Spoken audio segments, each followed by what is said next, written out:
Assalamualaikum warahmatullahi wabarakatuh. Selamat pagi anak-anak ibu semua. Bagaimana kabarnya hari ini? Ibu doakan semoga kalian tetap sehat dan semangat untuk melakukan pembelajaran kita pada hari ini. Baiklah, kembali lagi kita akan belajar pelajaran bahasa Indonesia. Pertemuan kedua ini masih tentang teks laporan percobaan.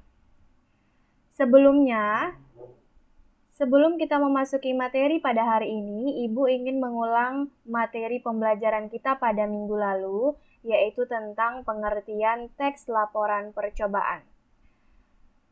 Teks laporan percobaan adalah teks yang berisi paparan tentang tujuan, proses, dan hasil percobaan. Teks laporan percobaan merupakan teks yang menceritakan tentang percobaan yang dilakukan oleh seorang peneliti. Selanjutnya, ciri-ciri teks laporan percobaan itu ada 4. Yang pertama objektif, berupa fakta, lengkap, dan memiliki ciri kebahasaan. Mengenai ciri-ciri teks laporan percobaan ini tidak akan Ibu jelaskan secara lebih rinci karena sudah dijelaskan pada pertemuan pertama yang kemarin. Nah, Ibu harap kamu sudah dapat memahaminya sehingga kita dapat melanjutkan proses pembelajaran kita hari ini. Sebelumnya, kamu harus mengetahui terlebih dahulu tujuan pembelajaran yang akan kamu capai pada proses pembelajaran kali ini, yaitu kamu dapat mengidentifikasi struktur teks laporan percobaan. Langsung saja kita masuk pada materi kita hari ini, yaitu struktur teks laporan hasil percobaan. Nah, dalam pembuatan teks laporan hasil percobaan juga ada struktur atau bagian-bagian yang harus dipenuhi. Apa saja itu? Struktur teks laporan percobaan terdiri atas 6. Yang pertama, silakan diperhatikan layarnya.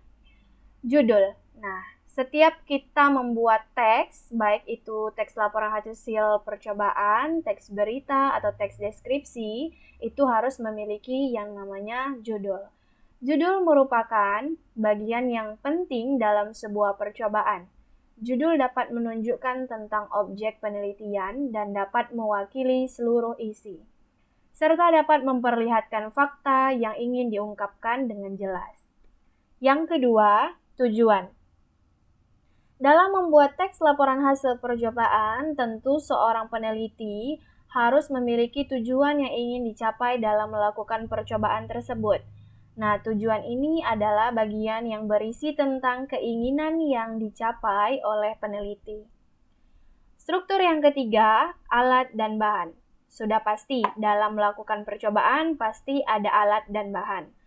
Merupakan sekumpulan tentang alat dan bahan yang perlu disediakan dalam proses melakukan sebuah percobaan. Kita lanjutkan, struktur teks laporan hasil percobaan yang keempat, langkah-langkah. Langkah-langkah merupakan bagian atau tahap-tahap dalam proses penelitian. Laporan percobaan harus sesuai dengan prosedur atau tahap-tahap proses penelitian. Misalnya, langkah pertama yang dalam melakukan laporan hasil percobaan itu apa, kemudian dan seterusnya sampai tahap atau langkah-langkah yang terakhir. Harus dijelaskan secara rinci. Struktur yang selanjutnya, hasil percobaan. Nah, pada bagian ini itu berisi tentang uraian mengenai hasil percobaan, bahwa percobaan tersebut hasilnya menjadi seperti apa. Nah, pada bagian ini diterangkan. Biasanya itu terdiri dari satu paragraf atau biasanya digambarkan lebih singkat. Yang terakhir, simpulan.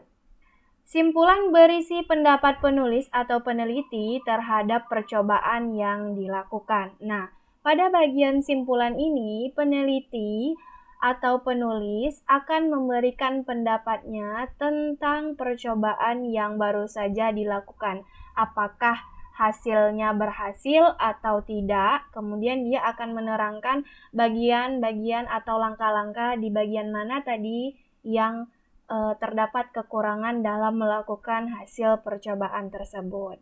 Nah, baiklah anak-anak ibu, Itu tadi adalah materi mengenai struktur teks laporan hasil percobaan. Nah, selanjutnya kamu akan mencoba untuk mengidentifikasi struktur teks laporan hasil percobaan. Ini adalah teks laporan hasil percobaan yang berjudul membuat taplak meja, ya.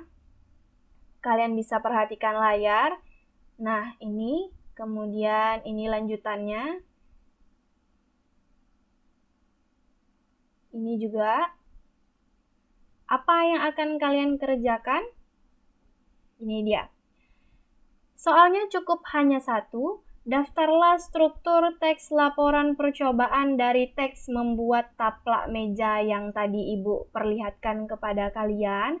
Kalian masukkan ke dalam tabel seperti yang ada pada layar. Tugas dibuat di dalam buku latihan bahasa Indonesia. Nah, jadi tugas kalian adalah mengidentifikasi struktur teks laporan percobaan dari teks membuat taplak meja. Manakah yang bagian judul? Silakan kalian buat pada kolom atau pada tabel. Kemudian bagian tujuan itu bagian yang mana dia? Silakan kalian buat juga pada tabel. Alat dan bahannya, paragraf keberapa? Tuliskan, buat pada tabel. Langkah-langkahnya ada berapa saja? Silakan masukkan. Kemudian hasil percobaannya apa? Silakan dimasukkan ke dalam tabel. Dan yang terakhir, simpulan dari hasil percobaan tersebut apa? Silakan kalian masukkan juga ke dalam tabel. Ini dia tadi teks laporan hasil percobaan yang berjudul membuat taplak meja. Kalian bisa baca sendiri supaya lebih paham.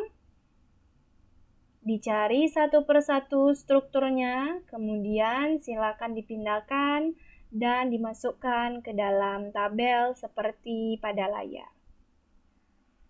Baiklah anak-anak Ibu, demikianlah proses pembelajaran kita pada hari ini. Semoga apa yang Ibu sampaikan dapat kalian pahami dengan baik. Selamat mengerjakan tugas. Assalamualaikum warahmatullahi wabarakatuh.